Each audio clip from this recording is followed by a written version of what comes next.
Excellent. Good evening, everyone. My name is Danny Jensen. I am the programs chair for the Los Angeles City Historical Society, and I want to welcome you all to join us for our webinar tonight. Thank you so much for coming. And I'm going to tell you just a little bit about what we do with the Historical Society if you're unfamiliar, and then we'll get to the main event. We have Becky Nicolaides here. I'll be sharing her book. And so, yeah, for those of us who are new to our webinars, this is something we do periodically. Just started, of course, during the pandemic, but we found that it's early as a pandemic. But we found it's a great way to bring everyone together. As I mentioned, if you're located far away, you don't need to worry about driving, and you can meet up. And still join us for this. We're able to feature wonderful authors and other guest speakers. And it's just been really a great opportunity to share with you all. And in addition to that, we also do a lot of in-person events as well. So some of you who are members have maybe joined for our tour of the LA City Archives. We just held one recently, and we're now starting to have them just about every quarter. And those are led by Mike Holland, who is the Vice President of the Historical Society and also the City Archivist. And it is a fascinating tour. If you haven't had a chance to do it, highly recommend it. Just incredible, especially folks who said they love maps. And obviously you're all here, love LA history. You get a chance to see some just incredible documents and historical artifacts and maps, and get a little inside look there of the City Archive. So definitely recommend joining, becoming a member. There's one of our members only events, and signing up for that. Those tickets go fast, so we email out about them, and definitely hope you can join for those. And in addition to that, we do other tours as well. So we have done quite a few this year. We did the Los Angeles City, the African American Let me start that again. African American Firefighters Museum down on Central Avenue. A really fascinating tour. We also did the Virginia Robinson Gardens in Beverly Hills. Looked at those just stunning gardens, one of the first estates in Beverly Hills, but also a lot of history there with the Robinson department stores from LA. So we did that, and then we also toured the Tom of Finland House over in Echo Park as one of our Pride events.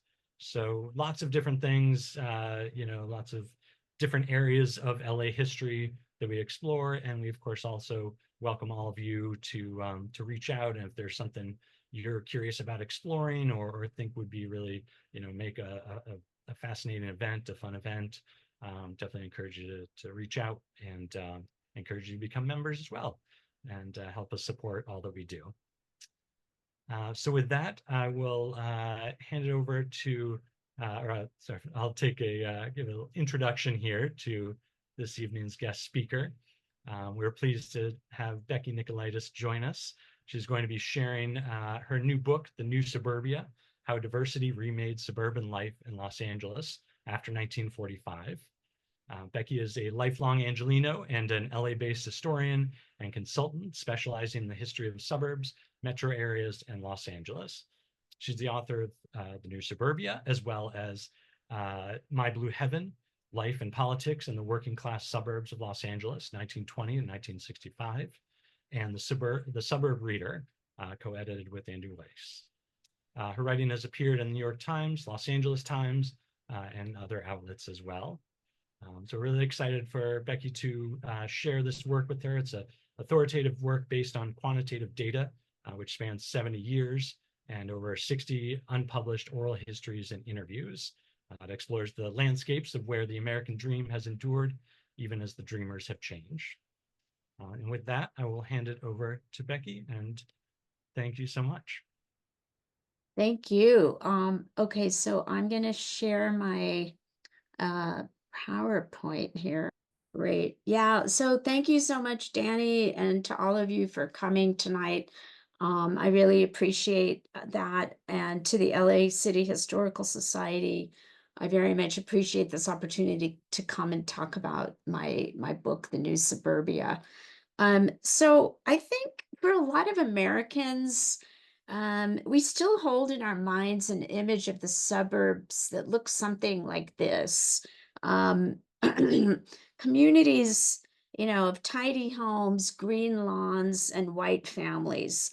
And I think the post-World War II era so strongly defined this image that is very much seared in our imaginations, I think for a lot of people. This was the era of the sitcom suburbs. Um, Sorry, my computer's there we go. This was the era of the sitcom suburbs, just to borrow, sorry about that. I'm little technologically challenged here, but I think I'm good here. So, um, just to borrow Dolores Hayden's term, she called this the period of the sitcom suburb. And this was a period when nuclear families and material comfort and segregated whiteness absolutely did define suburban life. And of course, Hollywood really picked up on a lot of those images and tropes and loved to show um, stories set in the suburbs portraying white heroes breaking free of it all, often especially breaking free of the conformity that is sort of very much associated with that suburban life. But in truth, the suburbs very much transitioned away from the segregated whiteness and this kind of sameness in this imagery that did dominate in reality in the 1950s and 60s, but really began to move towards diversity in many ways. And this is the story that I tell in my book. So this change really takes off after 1970, and it's this phase that I called the new suburbia. It's the second generation of suburbs since 1945, when the suburbs transitioned from being those white middle class havens into this much more varied social landscape of rich, poor, Black Americans, Asians, Latinos, immigrants, the unhoused, the lavishly housed, and everybody in between. My book focuses on LA County, which was very much at the cutting edge of a lot of these changes. But even though my book is about LA, it's a story with national significance. The truth is that despite some people who claim that the suburbs are dying, in fact, the data shows that it's quite the opposite. The number of suburbanites nationally is only continues to grow. By 2020, 54% of Americans lived in the suburbs. That's more than urban and rural areas combined. And recently, actually, I saw a federal statistic that placed it at 69%. I think that might be a little bit high, but the census reported it at 54% back in 2020. And I think what this data, suggests is that suburbia is really becoming America's center of gravity. And as the suburbs are growing, they're also diversifying, and that's showing up across the country as well. It's not just an LA thing. In 2020, nationally, fully 45% of suburbanites were non-whites. So to me, I feel that given how widespread suburbia has become nationally and how important the suburbs are to our national life, it's really important that we pay attention to these places and really try to understand what's going on in them. And I feel that LA has a lot to teach us because in LA, these changes happen earlier and more intensely than in other parts of the United States, with the possible exception of New York. So LA may be something of a crystal ball for what is to come in other regions of the country. And, I think with our election season heating up, it's really important that we shift the narrative of what suburbia truly represents to kind of, have a more accurate picture of what these places mean for American life itself, to kind of move beyond the soccer mom stereotype to a fuller, to sort of the full diversity of what's going on in so many of these communities. So I sometimes like to joke that I could have called my book Everything Everywhere All at Once, because so many processes and experiences played out in the suburbs, especially after 1970. So processes like immigration, economic change and restructuring, globalization, the rise of wealth inequality, factory closures, global investments, and on. All of this is happening in our suburban communities. And I've tried to capture that vast range of processes and experiences in the book, exploring suburbs that are some that were wealthy, others that were more working class. I looked at how immigrants impacted these communities, and I also explored how suburbs where racial lines had once been really starkly drawn, and sort of what happened when that started to break down, and how those communities grappled with rising diversity and integration. So the book is divided into two sections. The first section, I take kind of wide angle view of LA County and the broader county. And in the second section, I do deep dives into four communities. So in part one, I look at LA's historic suburban landscapes, and then I trace out sort of evolving trends in demography, housing, as well as political culture. And in that second part, I look closely at my four case study communities of Pasadena, San Marino, Southgate, and Lakewood. Here's a map of those communities that I looked at. So I just wanted to share a few words up front about my research strategy, and a little bit on definitions too, just really quickly here to set it up. So for part one, especially on the county as a whole, I used a combination of approaches and sources. For me, when I do history, I always love to start with data to get a kind of empirical base of understanding about what's going on in, whatever area or topic I'm looking at. So for this book, I knew suburban diversity was a key part of the story, but I wanted to really have a better understanding of what that looked like in terms of, in more specific terms, like race, ethnicity, class, housing, and other measures. So very early on, when I began this book, I hired a bunch of student assistants, and we pulled together a big data set on all 86 suburban municipalities of LA County. And we collected data from 1950 to 2010. And we collected about 55 data points from the US Census for each of those decennial years. We also pulled together voter registration data.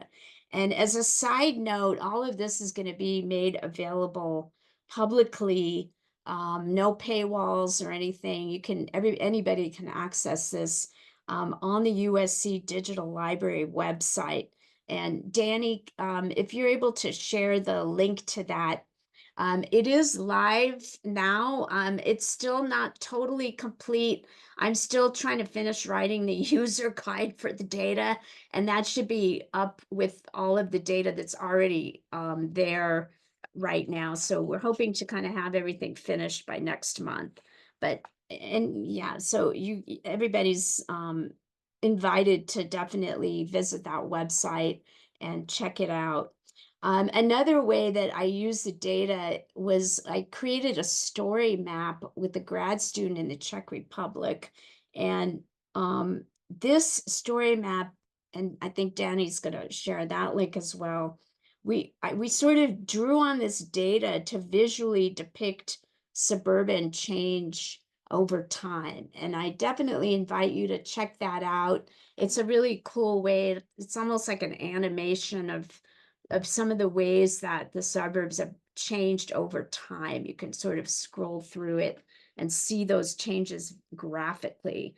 And beyond the data, I looked at traditional sources like newspapers, both regional and local, municipal records at suburban city halls, and various archival sources, especially in local libraries and historical societies.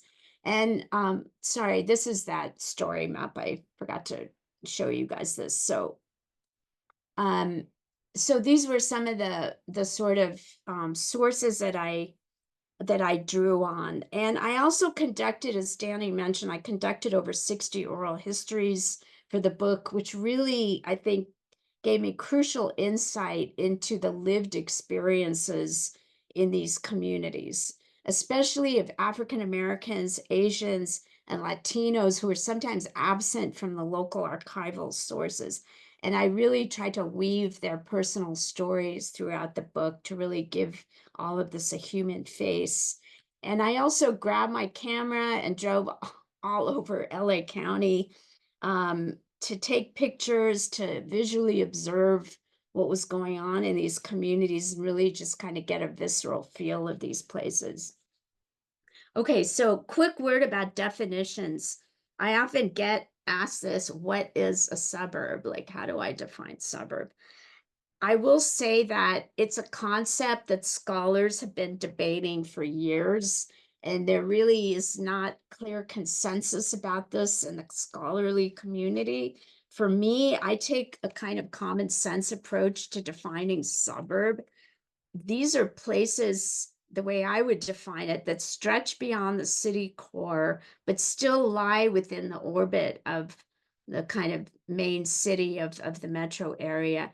They're often neighborhoods of single family homes set in yards. It's often a very low slung landscape. And I take a pretty flexible view of it from there. So the homes might be big or small, rich or poor, and people from all ethnic and race backgrounds might live in these communities. I also used history to help me recognize suburbs.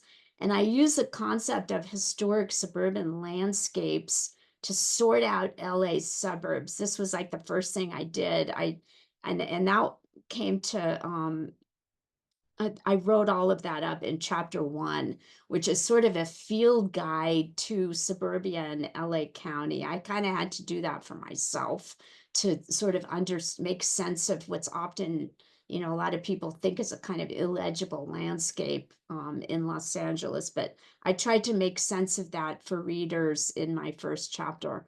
And just a quick mention about political boundaries. I mean, these can definitely vary, and this is especially true in LA.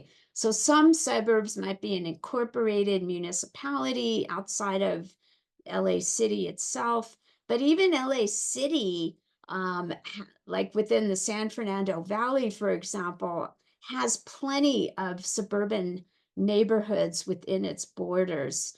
Um, Kevin Roderick's book was subtitled on the valley was subtitled America's Suburbs. So America's Suburb. So the valley for sure has plenty of these neighborhoods with that low slung landscape. Yet it's technically part of LA City, but I would still consider these to be suburban areas. So places like Van Nuys, Encino, Reseda, and so on, those were all I would argue all very suburban areas. And then, of course, suburbs can also exist in unincorporated places like Altadena or Ladera Heights. All of these make up the mosaic of suburbia in Los Angeles. So, what I want to do now is kind of give you guys a brief overview of suburban change overall, kind of to talk you through how the suburbs were evolving. And then I'm going to dive into one of my case studies to give you a little taste of how I went about doing those individual uh, community studies in the book. So, probably the most dramatic change in our suburbs has been by race and ethnicity. From the 1940s to the 2000s, the suburbs essentially flipped from being nearly all white, which was really at peak in the 50s and 60s, to becoming very racially diverse. By 1990, in LA, a majority of Blacks, Latinos, and Asians all lived in suburban areas, and their numbers have only continued to rise ever since. In the suburbs, there were also more immigrants. So instead of that old pattern where immigrants would first settle in cities and then move to the suburbs, now they were moving directly into suburban communities upon their arrival in the US. By 2010, nationally, over half of America's immigrants lived in suburban communities. And of course, in LA, it was even higher at 60% of immigrants. Class diversity also rose dramatically in the suburbs. So rather than just being communities of the middle and upper classes, the suburbs increasingly came to house the whole class spectrum, from the ultra rich to the poor and even the unhoused. The notion of suburbia then as a space of privilege was really complicated by these new class patterns. And it's not to say that suburban privilege went out the window. That is not true. It remained, but the picture got a lot more complex as suburbia increasingly embodied wealth inequality itself, including poverty. So from my data, I put this bar graph together, which basically shows the distribution of LA suburbs by class over time. And what we can, I basically counted up all of the suburban communities in LA and just sort of added them up and put them on this graph. So what we can see here is, yes, for sure, middle class suburbs were dominant in the 50s and 60s, but over time there's been a shrinking of the middle and then a rise in very rich and poor communities, so that there's been a little bit of a class inversion, I think, overall. Another way that the suburbs have been changing is by household composition. So in the 1950s and 60s, suburban households typically had that Leave It to Beaver profile you can see in this photo, with the working dad, the stay-at-home mom, and the two kids. But after 1970, suburban households really started to diversify, with more singles, divorced adults, LGBTQ residents, extended families, and seniors, unmarried partners living together, as well as suburban moms working outside of the house. All of these are really changing the nature of sort of a social life in suburbia and the nature of households.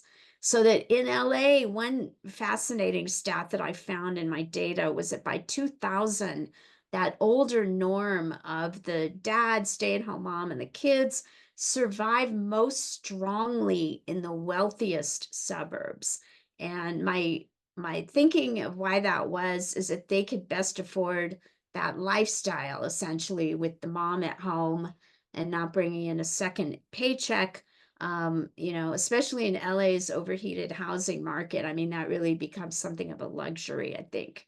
So out of all the data that I collected, there were two data points that really stood out to me. One is that by 1990, non-white suburbanites outnumbered white suburbanites for the first time in LA history. And then by 2010, non-white suburban homeowners outnumbered white suburban homeowners for the first time. That second stat really seemed huge to me because it signified that suburban advantage and property ownership was taking on new racial and ethnic hues in a really significant way. So to get at the kind of meaning and experiences of these changes, I did those deep dives into those four communities. And each of these communities was representative of a different suburban type in LA. and each of them had a very distinct story to tell. So Pasadena, for example, I called that chapter "A White Flight Within." In that story, that was very much about the fallout of racial politics and the resegregation of the community. And San Marino was about the impacts of Asian immigration on a very wealthy suburb. Southgate was a story of the devastation of factory closures in that community and many communities of South LA. And then the arrival of Latinos right into that crisis, who faced both the problems left in the wake of deindustrialization in South LA, but also the opportunities that they found in that working class suburb.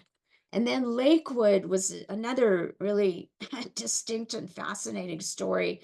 This once very lily white suburb actually became one of LA's most racially balanced towns. And in the process of that transition, there was a sort of shift in community culture from neighborhood trust to a really intense focus on public safety in the area. So that is a quick overview of the themes in my case study chapters. What I want to do next, and for the rest of my talk, is just to share a few glimpses from my Pasadena chapter to give you a feel for how I went about exploring these local stories and sort of revealing the social dynamics during these transitions and demographic changes. So, in my chapter on Pasadena, I was especially interested in exploring how race and racial politics impacted social and civic life. So, what did it do to Pasadena? How did it influence social and civic engagement in the ways that people experienced community connectedness or even disconnection? Those were the questions driving my work on Pasadena. And as I mentioned, I did end up calling the chapter "White Flight Within" to sort of capture the sort of overarching trend of segregation and then resegregation in Pasadena through various phases of its history, and then how that defined the social history of the community and the ways that people were kind of living out their social lives. So just to give you a little background on Pasadena's history. So Pasadena, of course, has deep roots as a multiracial and mixed class community, dating far back to its indigenous roots, of course, but also to the late 19th century during its urban emergence. And these were the years in the late 19th, early 20th century when wealthy Easterners would come west and they would spend the winter in Pasadena, and they often brought their domestic workers with them to keep their estates functioning. And a lot of them were African American. And this sort of duality was kind of the yin and yang of elite suburbia across the United States. So in places like Evanston, Illinois, or Montclair, New Jersey, or New Rochelle, New York, they all, like Pasadena, they had their elite sections. And then next to that were what are called domestic service suburbs, these communities that house the domestic workers who lived in these nearby enclaves, like what you can see in the photo here. So I think unlike some of the other suburbs in LA and that I profiled even in the book, Pasadena was technically not a sundown town because it always had people of color living within its borders, albeit in a segregated way. So that's to my next point. So for sure, these different population groups coexisted within Pasadena, but they were highly segregated well into the 1960s. So on the one hand, were Pasadena's affluent white areas like Orange Grove, which was known as Millionaires Row, or neighborhoods like Linda Vista or the Oak Knoll section, which had a lot of really wealthy homes and estates. And these were separated from more racially mixed areas like the Dayton Street area that was just off of the downtown core, and Northwest Pasadena, which really became the center of sort of multiracial and multi-class Pasadena. Pepper Street, of course, is where Jackie Robinson grew up in Pasadena. And a whole web of tools kept this segregation in place. So tools like race restrictive covenants that would be on property deeds that forbade a homeowner from selling it to a non-white, homeowner associations that pressured homeowners to keep those covenants in their deeds, and steering by realtors, whereby like realtors would only show people of color property in certain neighborhoods, usually not white neighborhoods. And these tactics also kept people of color out of neighboring suburbs around Pasadena, like San Marino, La Cañada, and Glendale. All of these things were very strongly in place in those areas. So in Pasadena, segregation also showed up at the public swimming pools, in theaters and restaurants, in schools and in private clubs, and even in houses of worship, like the Episcopal Church really exemplified this. On the one hand, there was All Saints Church, which was a white congregation right across from City Hall. And then further up the road, a few miles, was St. Barnabas Church, which you can see on the right here, which served the Black community in Northwest Pasadena. And that was a mission church of All Saints. I did find some exceptions to the segregation trend in these early years. In racially integrated groups like the NAACP or the FDR Democratic Club. But one standout group I want to just tell you about briefly, and that was the Pasadena Interracial Women's Club. This group really was pretty amazing in a lot of ways. It formed in 1946 when 12 Pasadena women met over lunch and came up with the idea to form the group. They soon had 300 members, including whites, blacks, Mexican Americans, Japanese Americans, and Chinese Americans. And they were a really vibrant group. They met at each other's homes for teas, for lunches, and as they put it, for little Sunday suppers. And as they wrote in their club history, those suppers made, quote, more than one quavering-hearted hostess wonder what the neighbors would think when they saw a mixed group arriving. So they were definitely like breaking societal norms at that point at a fairly early date. And then they pushed themselves even further when they formed a subgroup called Fellowship in Action. And what this group did is once a month, they would go out in public as an interracial group, and in this simple act, they were really butting up against deeply ingrained social norms at that time and beginning to express what I called a kind of emergent interracial suburban ideal that we see glimpses of throughout all of these histories over time. So by the late 1960s in Pasadena, big changes were brewing in terms of the racial status quo. So for one, the color line starts to shift. So this map shows for years, Fair Oaks had been the racial dividing line in Pasadena between whites to the east and people of color to the west of Fair Oaks. But by the 1960s, some blacks, Latinos, and Asians began crossing past Fair Oaks to purchase homes in more easterly neighborhoods.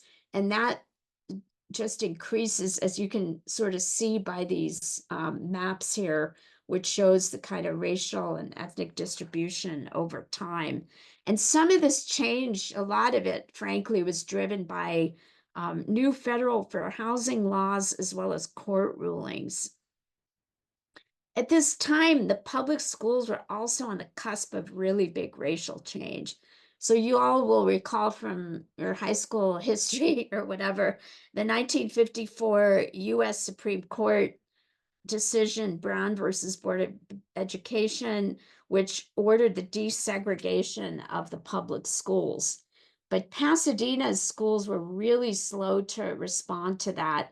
And after a lot of foot dragging, Pasadena was finally forced to comply in 1970 in the Spangler versus Pasadena Board of Education decision. And in this decision, a federal judge, ordered Pasadena to desegregate its schools with all deliberate speed. And the PUSD would use two-way busing to achieve that. So kids of both races were bused in both directions. This turned out to be a major pivot point in Pasadena's history. During this busing era in the early 70s, Pasadena was roiling in political turmoil. People were coming down on all sides of the issue of Pasadena and civil rights. It was a time of very contentious local politics, of a very vigorous political organizing, and a lot of protests and marches on both sides of the issue. These all of these, this sort of race issue really activated civic engagement to new unprecedented levels in Pasadena. When I weighed out the balance of opinion on this, my evidence showed that in terms of groups mobilizing and that kind of thing, there was a lot more support of busing at the time than opposition. But that also might have reflected shifting demographics in the area, because a lot of whites simply chose to leave. There was huge white flight out of Pasadena around this time. And many of those who left took some of the more conservative elements with them out of Pasadena, and they moved to places like Orange County, as well as neighboring suburbs that were buffered from all of these desegregation controversies. So towns like San Marino and La Cañada. La Cañada had been part of the PUSD, but they broke off in 1961 and then became an independent municipality not too long after that. In the wake of all of this, Pasadena experiences a major political realignment from conservative to liberal among both voters as well as local civic leadership. So by the 70s and beyond, a multiracial liberal majority came to dominate, and registered Democrats came to outnumber Republicans in Pasadena, and that has held ever since. So in my chapter, I kind of look at the social and civic fallout of this racial turning point from several angles. And I ultimately sort of trace the story of white resegregation or racial resegregation in Pasadena. Among the whites who stayed, a lot of them withdrew into their own privatized spaces in the schools, in clubs, in churches, even despite their own best intentions. There were always exceptions to this, but genuine racial integration was often a struggle and ultimately left Pasadena resegregated and unequal. So besides looking at clubs and the schools, which I did pretty deeply in the chapter, I also profiled two churches, All Saints Episcopal and Altadena Baptist, to delve into how each of them dealt with civil rights and sort of how that played out within their congregations. And I want to just share a snippet of that just to give you a little feel for that story. So All Saints Episcopal Church in the late 60s was a large, liberal, mainly white congregation, reflecting the new, intense activist spirit of its new rector, George Regas, who arrived in 1967. Regas immediately took a stand against the Vietnam War, and like half the congregation left, but then more people came in. He sort of realigned the church itself. So his message ultimately was resonating with a lot of people in Pasadena. By the late 1960s, the church had over 2,400 members, and it was soon involved in numerous social justice causes, from homelessness to hunger to nuclear disarmament. But the one issue that Rigas felt All Saints fell short on was race, but it wasn't for a lack of trying. In the late 60s, All Saints began a concerted effort to promote interracial understanding. So, for example, in 1969, they formed a group called START, which stood for Society to Act Rather Than Talk. And one thing it did was showcase the work of local Black artists.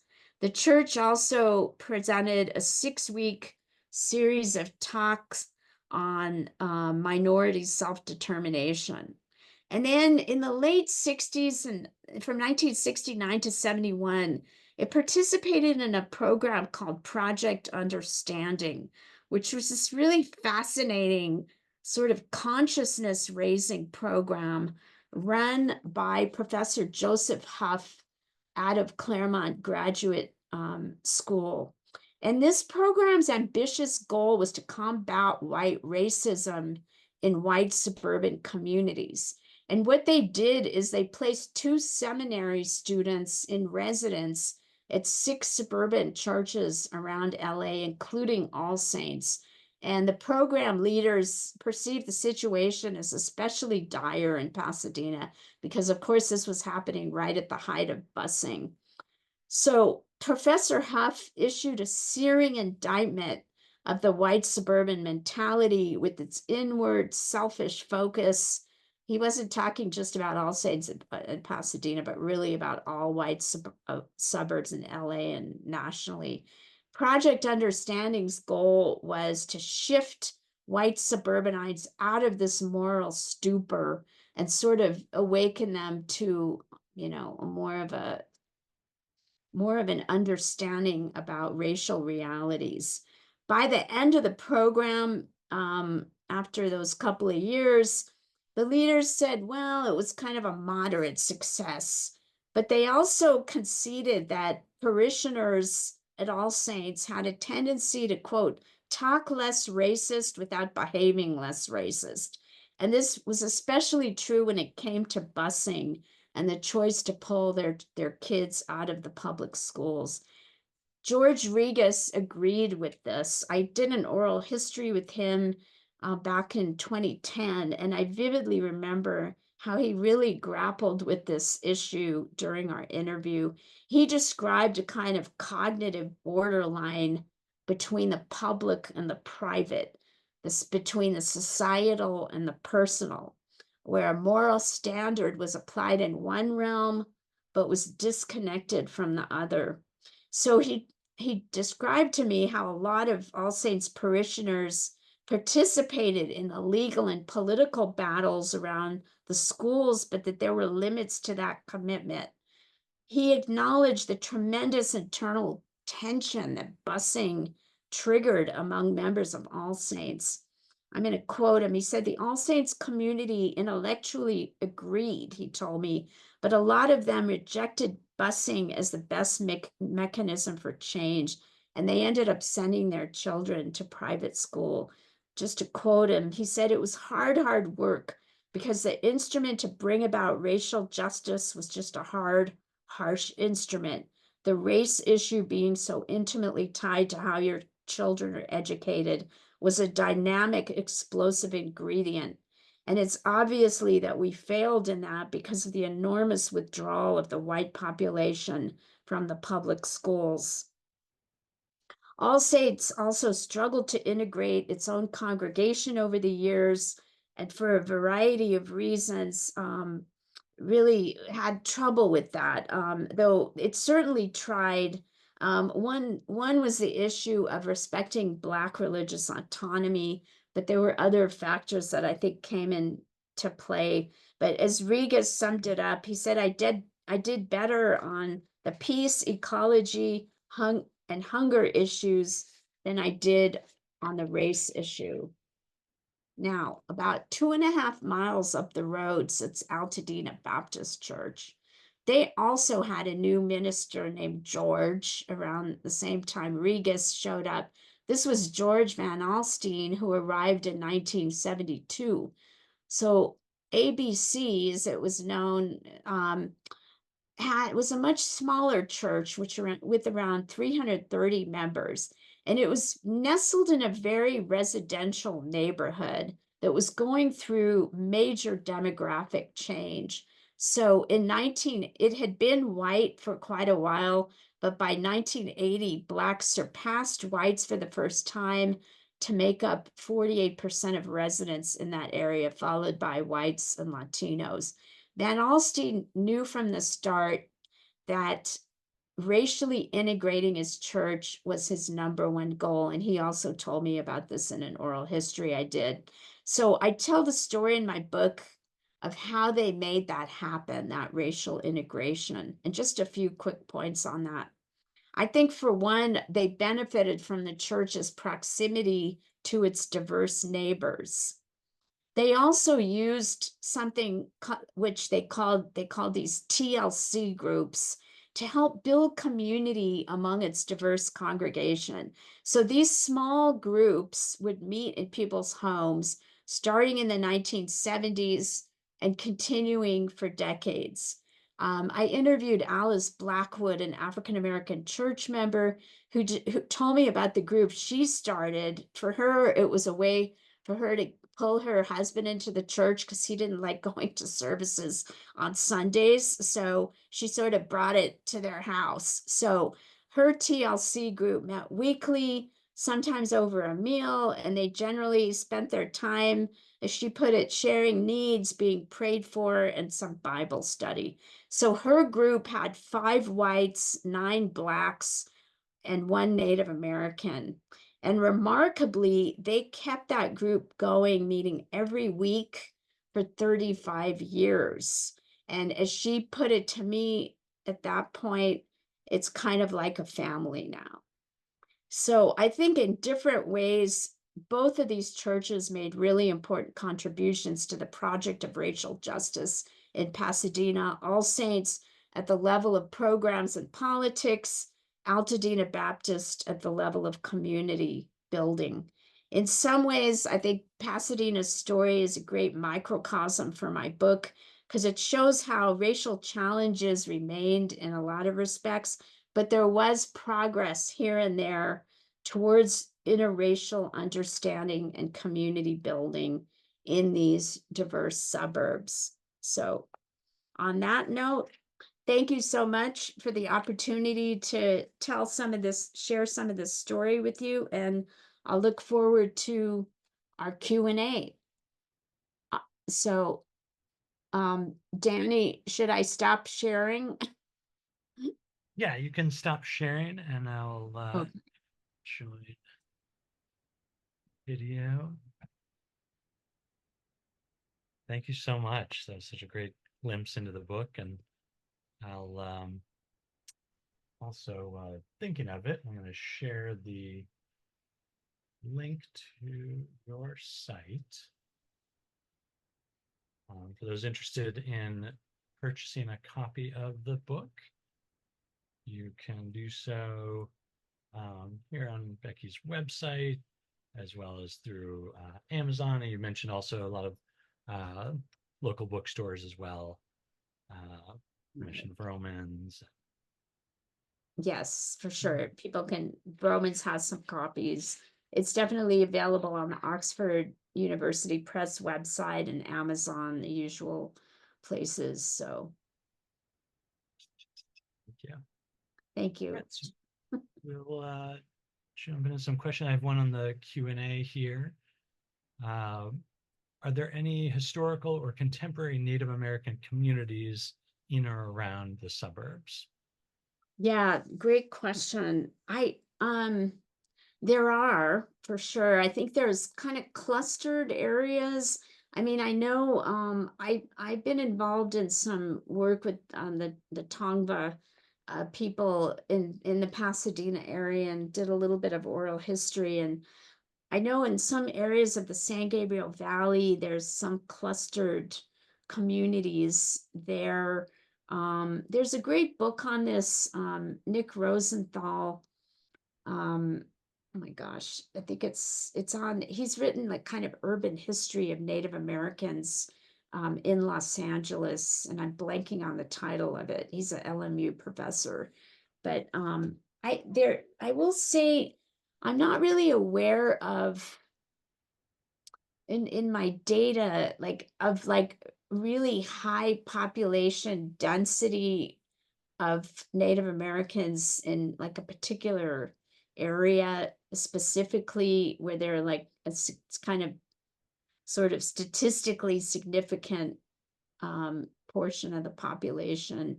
There's probably more dispersal than anything. But oh, thank you. Yes, it's reimagining Indian country. That's it. So, but but there are, I'd say, some clustered areas, and there are also, I would say, in Southeast LA, there's some clustering in some of the communities down there as well. Okay, yeah, I'm seeing that one. Scroll up here just to get the did any one racial or cultural group integrate more quickly than others? Great question. Yes. I would say Asian Americans had the easiest time moving in for a variety of reasons. It had to do somewhat with post-war geopolitics and sort of the Cold War. And, the US was trying to win the hearts and minds of Asian countries. So there was sort of shifting ideas nationally around Asians, and that translated into kind of a greater acceptance of Asian neighbors in these once really segregated, like white suburban communities. So data, if you look at the data again, like you can see that group probably moving most like earliest and then Latinos would have come next, and then African Americans came probably third. They had the most resistance, but Asian Americans, I think, was sort of the pioneers of like breaking that color line in a lot of communities, depending on sort of where we're looking to, and like in LA, let's say. So yeah. Next question. How much did the US Supreme Court decisions on racially restrictive covenants affect the suburban trends? So thinking of Shelley versus Kramer, Barrows versus Jackson, and much of Richard Rothstein's research in his book, A Yes. New Color of Law. I think it did matter. I think the Shelley versus Kramer decision, which basically declared those covenants unenforceable, that was very important because those covenants were all over the place in so many communities within Los Angeles. In fact, there's still like a lot of people like given a lot of these talks, and people tell me that their current house deed still has the covenants. I mean, there's a lot of house deeds that's still like it's still remaining. It's like a residue of history in a way. Um, but they were really widespread in Los Angeles, especially. And when Shelley versus Kramer came down in 1948, it took a while for like let's just say there weren't strong enforcement mechanisms for that. And so it kind of was a gradual process of sort of that breaking down the racial walls. Even like the FHA, the Federal Housing Administration, like they were like not even abiding by that for a few years at the beginning. So it was slow going. I think the real turning point was the 1968 Fair Housing Act, which had its problems and, loopholes and all that kind of thing. But that really, I think after that law was passed, that really began to open the doors because that prohibited discrimination in housing. And you can just see it, data wise, like that's when the real change happens. It's after 1970, the data like really shows it pretty strongly. So I think those federal initiatives were really important in this. Thank you. Here, how does home ownership play a part in distinguishing suburbia from the city? And is this changing with recent housing trends? Yeah, for sure. Homeownership is really important. Homeownership rates would have been higher in the suburbs. And I think part of that has to do just with the housing stock itself. So there's a lot more single family homes in suburban areas, which sort of lends itself to, ownership. So, and home ownership is a really important dimension of suburban life, I think. It's part of, why people move into these communities is to be able to buy property. And I will say, it hasn't always been as bad as it is in LA, like these over the last generation in terms of housing prices. We've had in our history periods where housing was really affordable, and the sort of peak moment of that affordability was the 50s and 60s, which was right after World War II. There'd been a huge how pent up demand for housing after the war and the baby boom at that time. There was huge demand for housing, and then the federal government was pumping tons of resources into home building. So there was a massive like push of home building after the war, and it was very affordable with the GI Bill and FHA. It was just like the kind of golden moment for people that wanted to be able to buy property at that time. And then starting, I did a graph in my book on the housing burden in LA. I might even have it on my PowerPoint. But it shows sort of the relation of wages to housing. And in the 50s and 60s, it was pretty close together. And then over time, after 1970, housing starts to skyrocket and wages do not. And so there's this rising housing burden and a kind of affordability crisis that just intensifies ever since 1970. We've kind of gone through wave after wave of skyrocketing, ballooning housing prices. Of course, there have been a few downturns within that, but the overall trajectory has been upward. And income has just not kept pace with that. I mean, it is truly one of the real crises, I think, of our region and a lot of places in the country right now. But even saying that, like it's homeownership is still like a thing. I mean, it's still hanging on. I was talking with the New York Times reporter like last month, and he asked me, he said, what do you think the national home ownership rate is? And, I thought, I didn't know. I should know that. And it's something like 64%, which really shocked me because I thought it would be way lower than that. And in LA, it's around that rate too. So even with create the crazy prices that we have, like home ownership is still holding fairly strong. And I think it's still defining like the politics in some of these communities, the property ownership mentality, and that kind of thing. I wrote a piece, I've written some stuff about this recently. And yeah, so it is really important, and it needs help too. I think people need help to be able to get into the home ownership, system in a sense, to be able to build that wealth and those assets and all of that and generational wealth and all of those things. So yeah, it's crucially important. Thank you. A few more here. Great presentation. What studies or data are there about the reasons for white flight? Was it sheer racism, i.e., not wanting to live next door? Was it fear of violence, degraded academic standards in schools, or more economic, fearing integration would lower property values? One needed to get out of. Um, I'd say all of the above.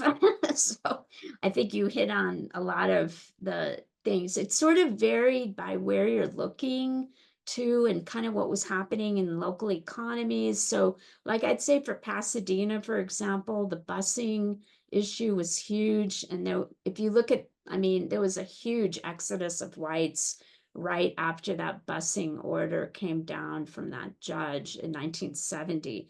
But then if you look, let's say at Southgate in South LA, they experienced the biggest white flight there when the factories were closing.